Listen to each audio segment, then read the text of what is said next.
અરવલ્લી જિલ્લામાં ધોધમાર વરસાદ, અનેક વિસ્તારમાં ભરાયા પાણી।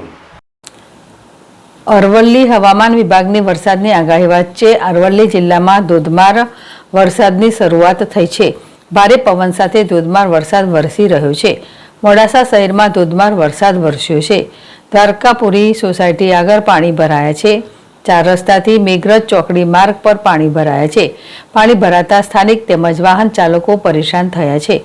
મોડાસા અને મેઘરજ તાલુકામાં ધોધમાર વરસાદની શરૂઆત થઈ છે। મોડાસાના સાકરિયા, આનંદપુરા, કંપા, ગોરાટીંબામાં વરસાદ વરસી રહ્યો છે। મોડાસા માર્કેટયાર્ડમાં પણ પાણી ભરાઈ ગયા છે। મોડાસા 4 રસ્તા પર વરસાદી પાણી ભરાયા છે। મેઘરજના આંબાવાડીમાં ભારે વરસાદના પગલે પાણી ભરાયા છે। મેઘરજના પહાડિયા, બેડજ, કંભરોડમાં વરસાદ વરસી રહ્યો છે। રામગઢી, બાંઠીવાડામાં પણ વરસાદ વરસ્યો છે। ખેતીલાયક વરસાદથી ખેડૂતોમાં ખુશીનો માહોલ છે।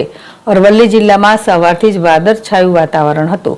બપોર બાદ વરસાદી ધમાકેદાર બેટિંગ કરી છે।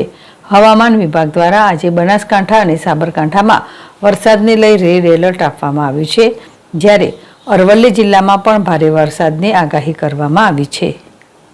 નમન પંડ્યા, ZSTV, અરવલ્લી।